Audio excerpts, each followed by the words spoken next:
would be fire to be able to both live like Kylie and also save the planet, but you can't do both.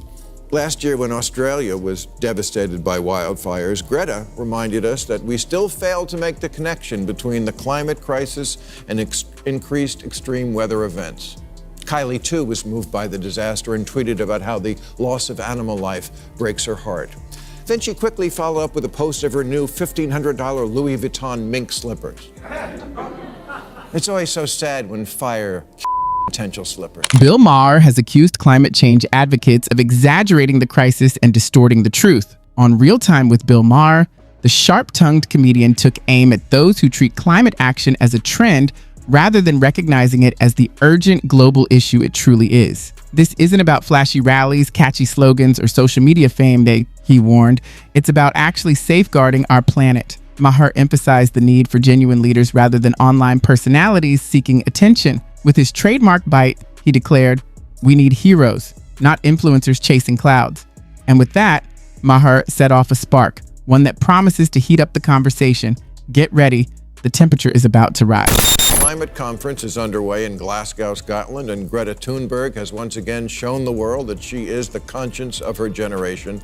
Someone must tell her, you may be the conscience of your generation, but you don't represent it. I really wish you did, Greta, but you don't. But I can show you who does. Greta, you have 13 million followers on Instagram, which is great.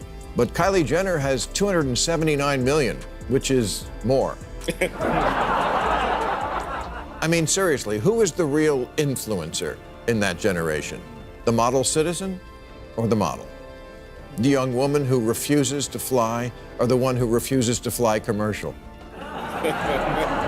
You see what I'm saying? Greta gets where she's going on a sailboat powered by the wind.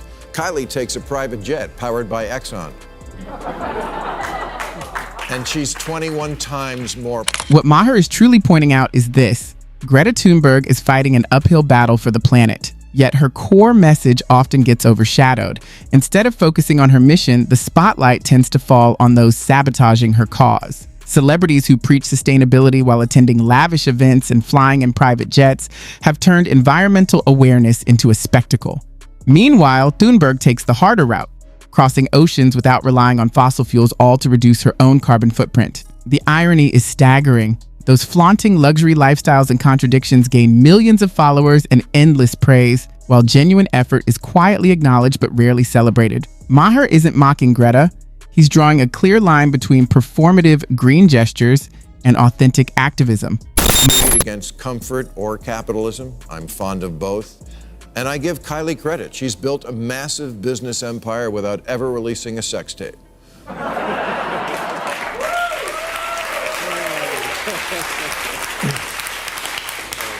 And like her dad, she's a self-made woman.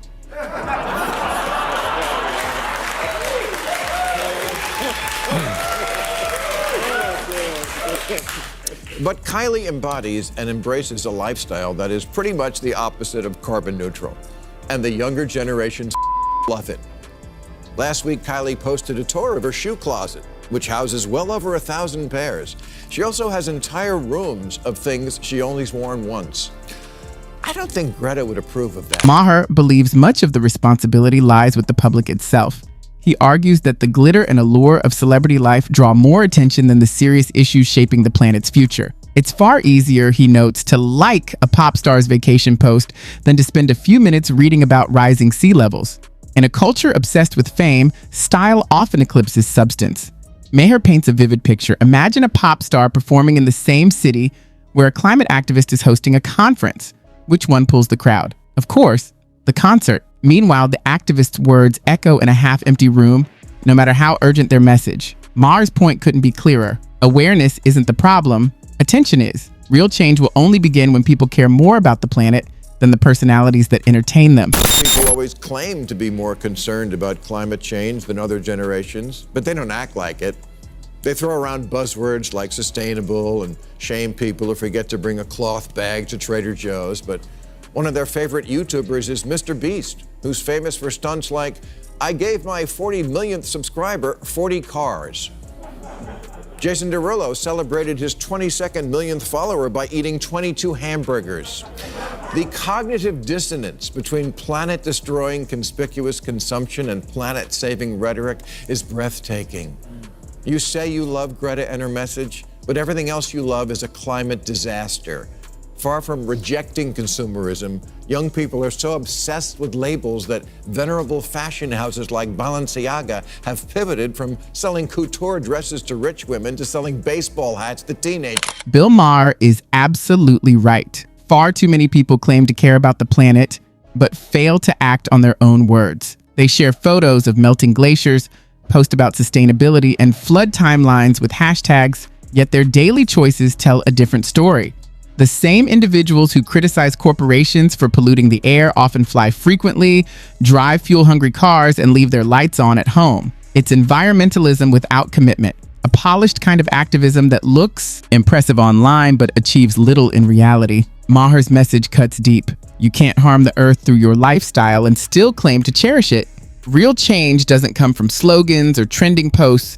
It comes from consistency, responsibility, and genuine effort. Until people start living by the principles they promote, global discussions about saving the planet will remain just that. Talk. Get the money to pay $400 for a hat that borrows the Bernie Sanders logo because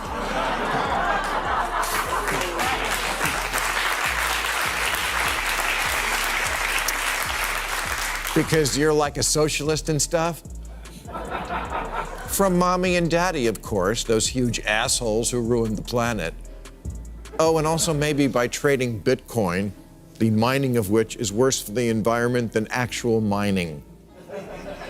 Cryptocurrency uses more energy than Netflix, Apple, Facebook, Microsoft, and Google combined, and more than some entire nations. And yet young people could not love it more if it came with a side of avocado toast.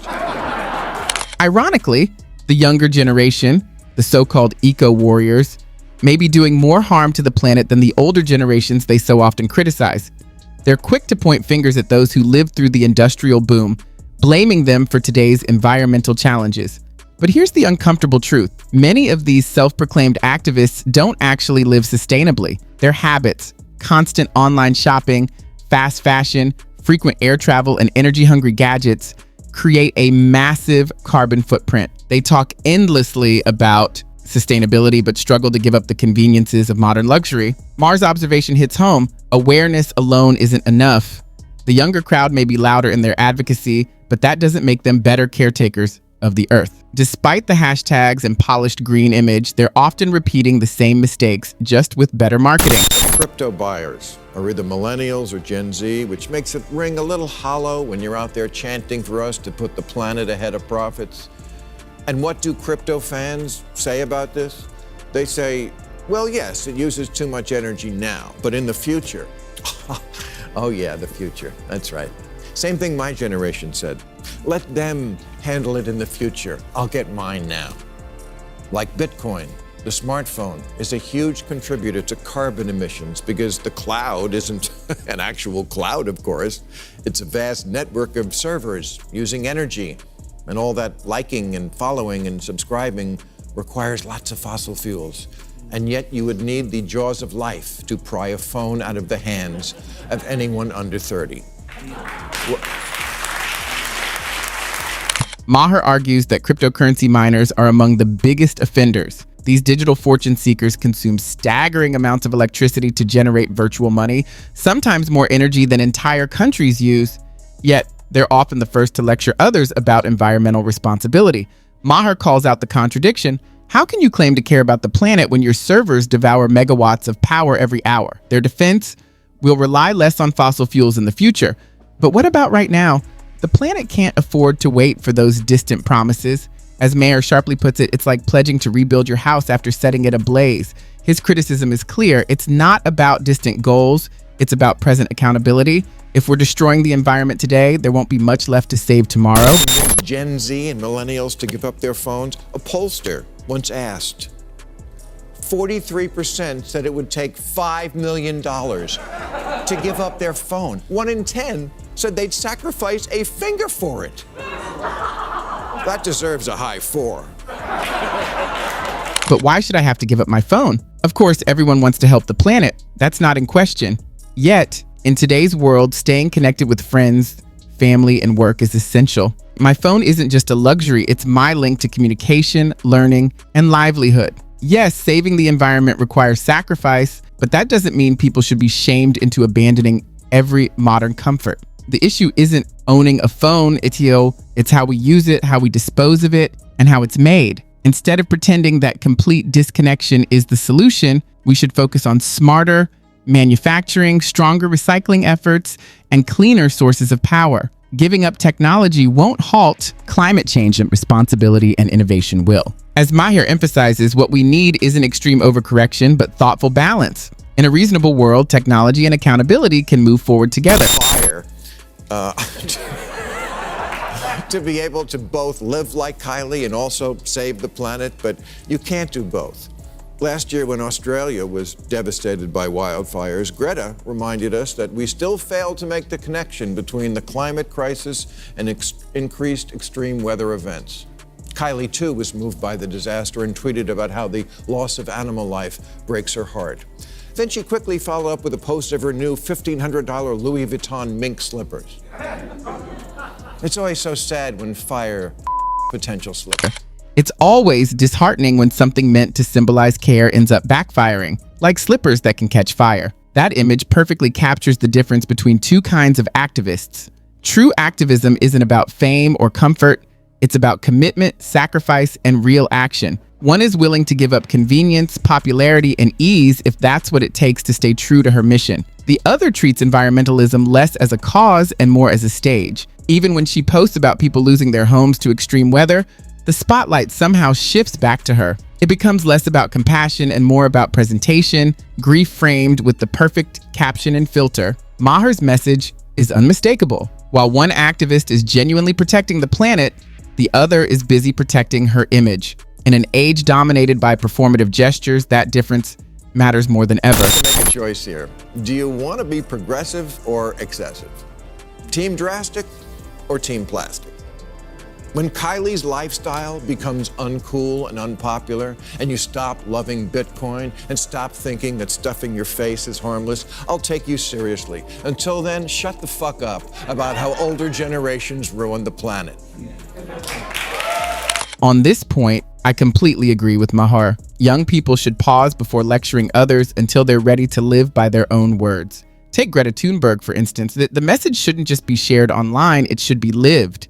It's easy to talk about sustainability while typing on a phone built in a factory that pollutes rivers. They often blame baby boomers and millennials for environmental damage, yet when it comes to wastefulness, excess, and contradiction, many are equally, if not more, responsible. Posting videos about saving the earth while constantly shopping for fast fashion or streaming endlessly isn't advocacy, it's performance. Maher's message couldn't be clearer. Stop talking and start doing. Don't claim to speak for the planet unless you're willing to make genuine sacrifices to simplify your life, travel less, and truly reduce your footprint. Real change doesn't come from moral grandstanding. It's born from consistent, everyday action. Boomers dropped the ball on the environment. We did. We dropped it like it was hot. And for that, I can only say, whoops. Yeah, you're right. We dropped it. But have you picked it up? I wish your generation was better than mine. I really do. But the sad truth is, we're completely the same. Lots of talk, and at the end of the day, hopelessly seduced and addicted to pigging out on convenience, luxury, and consumption. So that's it. You can either be the fake tits and private jet generation or the one that saves the planet. But you can't be both, because fake tits are not biodegradable. In his closing thoughts, Maher issues a direct challenge to the younger generation, a call for them to decide how they'll be remembered in history. Will they follow Greta Thunberg's path, valuing conviction over comfort, or mirror the celebrities who preach sustainability while living extravagantly? Maher isn't asking for more awareness, he's asking for honesty. Wearing eco-friendly slogans or reposting statistics isn't enough. He's urging young people to prove their commitment through genuine effort, not online gestures. The world doesn't need more influencers making promises. It needs people willing to act even when no one is watching. Maher's message serves both as a challenge and a warning. Stop hiding behind social media activism. You can't hashtag your way out of a dying planet. His critique goes far beyond calling out hypocrisy, though it's a wake-up call. Climate change isn't a trend or a branding opportunity. It's a crisis demanding serious, sustained action. From celebrity double standards to generational contradictions, Maher exposes the gap between words and reality. His message to young people is crystal clear. Choose your path. Either live with purpose and discipline like Greta Thunberg, or admit that comfort outweighs conscience. The world doesn't need another trending cause. It needs real dedication. Because in the end, talk won't save the earth. Only truth and action will. And with that, we wrap up today's video. If you'd like to see more content like this, remember to hit like and subscribe to the channel.